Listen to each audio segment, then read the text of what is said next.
Good morning students. हम जो हमारा रिवीजन है वो स्टार्ट कर रहे हैं आज से। तो देखिए, सबसे पहले हम रिवाइज करेंगे जो हमारा फर्स्ट चैप्टर गिवन है क्रॉप प्रोडक्शन एंड मैनेजमेंट के बारे में। तो देखिए, हम किसी भी चैप्टर को रिवाइज कैसे करेंगे। सबसे पहले हम उस चैप्टर का एक ओवरव्यू बना लेंगे, मीन्स जो मैंने कुछ कीवर्ड्स राइट किए हैं इनको राइट कर लेंगे। इसके बारे में मैं अभी एक्सप्लेन करूंगा वन बाय वन, और उसके बाद एक नेक्स्ट पार्ट में हम एनसीईआरटी एक्सरसाइज है जो आपकी बुक की, उसको हम डिस्कस करेंगे। तो आपने सबसे पहले इस वीडियो को अच्छे से देखना है। उसके बाद एक बार देखो, इसको दो बार देखो। उसके बाद आपने जो आपकी नोटबुक्स में आपने रिटर्न किया है ये ओवरव्यू, उसको आपने रीड करना है। तो मोस्टली टर्म्स आपको यहीं पे लर्न हो जाएगी। तो देखिए, सबसे पहले हम बात करते हैं, हमारा चैप्टर है क्रॉप प्रोडक्शन एंड मैनेजमेंट। तो सबसे पहले हम बात करते हैं क्रॉप की। क्रॉप क्या होता है? देखिए, जब हम एक बड़े स्केल पे सेम काइंड के प्लांट्स को ग्रोन करते हैं, उसी को हम क्या बोलते हैं? क्रॉप बोलते हैं। Grown of the same kind of the plants या cultivation of the same kind of the plants is known as crop. Crop भी दो तरह की होती है, एक खरीफ क्रॉप और एक रबी क्रॉप। खरीफ क्रॉप क्या होती है? ऐसी क्रॉप जिसको आप रेनी सीजन में सोन करते हो, रेनी सीजन में आप इसको उगाते हो। जैसे कि फॉर एग्जांपल जो इसका टाइम पीरियड रहता है इंडिया में, वो जनरली होता है, इसको जो बोया जाता है अप्रैल मई के महीने तक इसको बोया जाता है, और काटा जाता है इसको सितंबर अक्टूबर तक। तो इस क्रॉप को हम बोलते हैं खरीफ क्रॉप। जैसे कि जो अभी सीजन चल रहा है ये खरीफ सीजन ही है, आपने देखा होगा। कॉटन है, सोयाबीन है, ये सभी क्रॉप है इसी सीजन में लगाई जाती है। ये इसके एग्जाम्पल है खरीफ क्रॉप के। नेक्स्ट है रबी क्रॉप।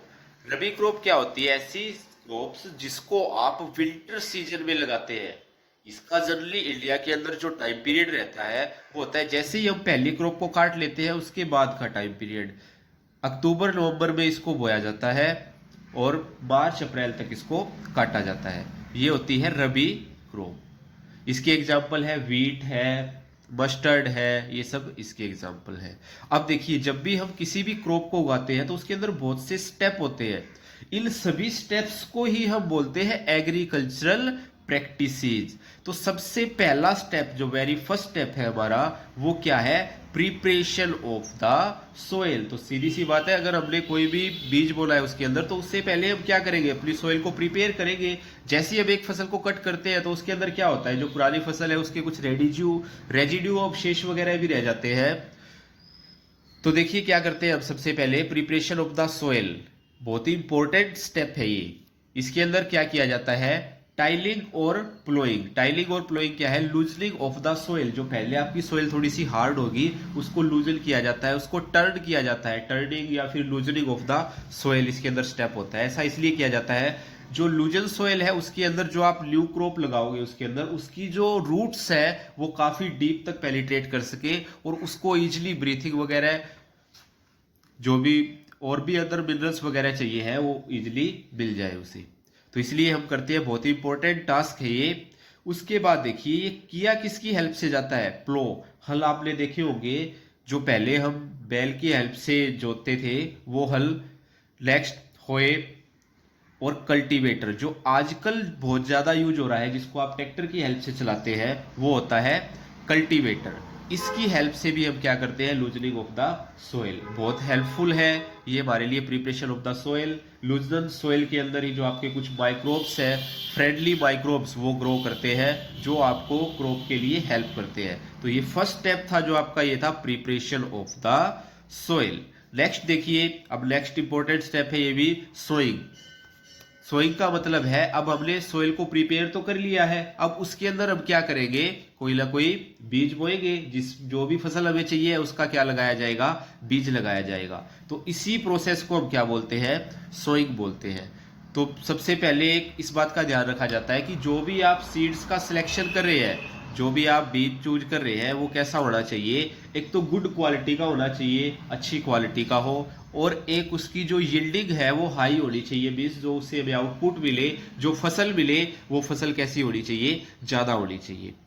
अच्छा, अब सोइंग हम किन टूल की हेल्प से करते हैं? एक ट्रेडिशनल टूल है जो आपने देखा होगा, इसके ऊपर एक टॉप पे एक फनल होती है और उसके नीचे एक सिलेंड्रिकल पाइप से ज्वाइंट होता है ये। उसके अंदर हम फनल के अंदर अपने सीड डालते हैं और वो किसके अंदर चला जाता है, सॉइल के अंदर चला जाता है। लेकिन आजकल हम किसका यूज कर रहे हैं, सीड ड्रिल का, जिसको हम ट्रैक्टर की हेल्प से चलाते हैं। ये जो आपने लेटेस्ट बीज बोने की जो मशीनें देखी होगी आपने, अगर आपके पेरेंट्स खेती करते हैं तो आपने अपने घरों में देखा होगा इन टूल्स को, कल्टीवेटर भी देखा होगा और सीड ड्रिल को भी, जिसकी हेल्प से क्या बोया जाता है, बीज बोया जाता है। ये सब टूल्स हमारी हेल्प करते हैं किसके लिए, सोइंग के लिए।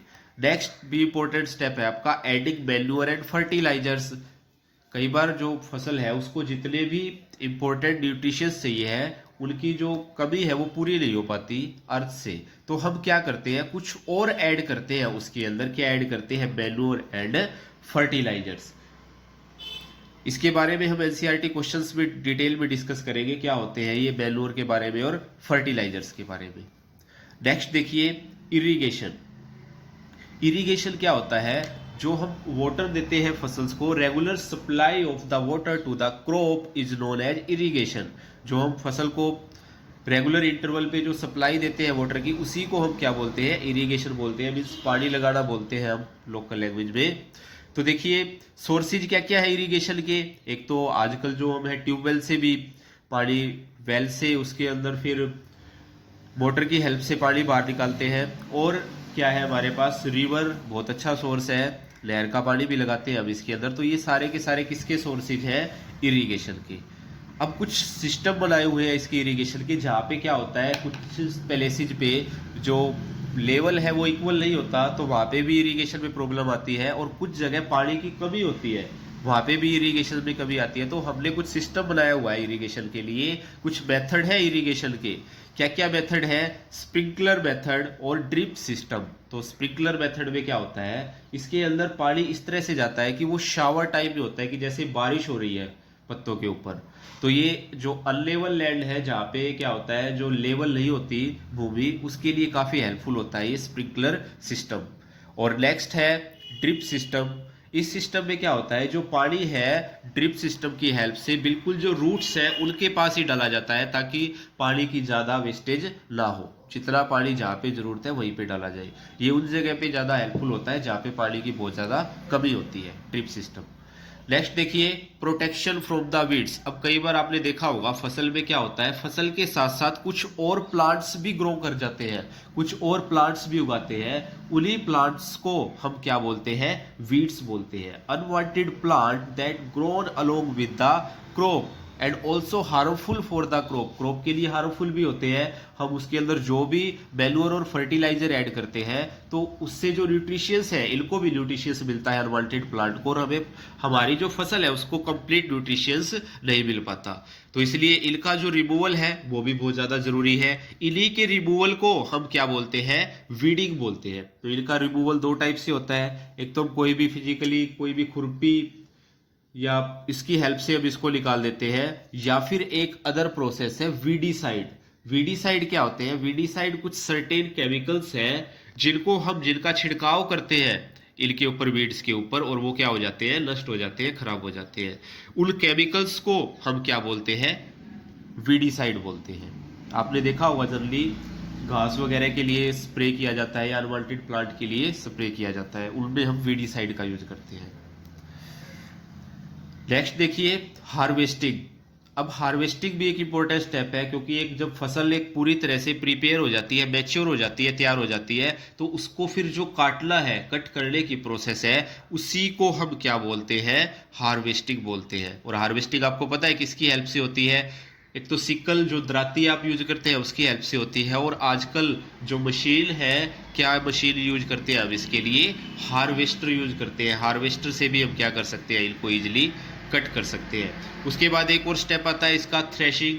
थ्रेशिंग के अंदर हम क्या करते हैं, जो ग्रेन है, जो भी हमें इंपॉर्टेंट उसके अंदर से क्रॉप चाहिए है, उसको हम अलग निकाल लेते हैं, और जो चाफ है वो अलग रह जाता है। जैसे कि हम मान लिया गेहूं की बात करें, तो जो गेहूं है उसके जो वीट के दाने हैं उनको हम अलग निकाल लेते हैं, और जो एक्स्ट्रा बच जाता है उससे क्या बन जाती है, तूड़ी बन जाती है। तो इसी को हम क्या बोलते हैं, थ्रेशिंग बोलते हैं। थ्रेशर की हेल्प से की जाती है।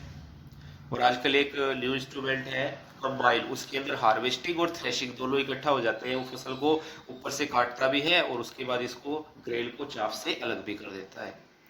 अब नेक्स्ट देखिए अब हमने ग्रेन तो मिल गया हमें। अब नेक्स्ट जो इम्पोर्टेंट टास्क है वो ये भी है कि इसका स्टोरेज कैसे किया जाए। एक प्रॉपर मॉइस्चर ना हो, वहाँ पे एक प्रॉपर प्लेस हो। ज्यादा मॉइस्चर हो जाएगा तो ये क्या हो जाएगा, खराब हो जाएगा। उसके अंदर हमें इंसेक्ट से भी उसको बचाना है ताकि इसके अंदर इंसेक्ट ना लगे। आपने घरों में देखा होगा कि जो आप स्टोर करते हो गेहूं वगैरह को, तो उसके अंदर या तो आप नीम की सूखी हुई पत्तियां या फिर कोई मार्केट से आप उसके अंदर दवाई वगैरह ला के डालते हैं ताकि वो उसको इंसेक्ट से बचा दे, खराब ना हो, हम उसका लंबे टाइम तक यूज कर सके। तो ये स्टोरेज भी इंपॉर्टेंट टास्क है। इसका स्टोरेज हम सिलोज या ग्रेनरीज में करते हैं। ये बड़े बड़े गोदाम वगैरह आपने देखे होंगे, इनके अंदर क्या किया जाता है, स्टोर किया जाता है। तो इनके अंदर क्या होता है, एक तो मॉइस्चर्स ना हो, अगर नमी होगी तो वो भी फूड जो भी उसके अंदर ग्रेन है उसको क्या करेगी, खराब कर देगी। और इंसेक्ट्स और रोडेंट्स वगैरह जो होते हैं, चूहे वगैरह भी ना खा जाए उसके, और उन सबसे भी प्रोटेक्शन के अरेंजमेंट होते हैं इनके अंदर। तो नेक्स्ट देखिए, ये था आपका कंप्लीट एग्रीकल्चर प्रैक्टिस। एक बार आप इस वीडियो को देख लेना, कुछ एक दो टर्म्स रहेगी वो जब आप रीड करोगे तो वहां से क्लियर हो जाएगी, क्योंकि हम रिवीजन कर रहे हैं। नेक्स्ट देखिए, अब हमें कुछ फूड ऐसे हैं जो एनिमल से भी मिलते हैं, जैसे कि मिल्क वगैरह है, ये सब हमें एनिमल से मिलता है। और कुछ चिकन वगैरह है, ये सब भी हमें कहाँ से मिलता है, एनिमल से मिलता है। कुछ लोग जो लेते हैं ये, तो ये सब किस में आता है, एनिमल हस्बेंड्री में। क्या होता है animal husbandry, rearing of the animals on a large scale. जो एनिमल्स है उनको रियर करना मीन्स पालना एक बड़े स्केल पे, उसी को हम क्या बोलते हैं, एनिमल हस्बेंड्री बोलते हैं। देखा होगा आपने कि डायरी वगैरह देखी होगी, या आपने आसपास कोई पोल्ट्री फार्म वगैरह देखा होगा, ये सब इसी का एग्जाम्पल है। तो ये था आज का आपका टॉपिक, जिसमें हमने कंप्लीट चैप्टर को एक ओवरव्यू की तरह हमने रिवाइज कर लिया है।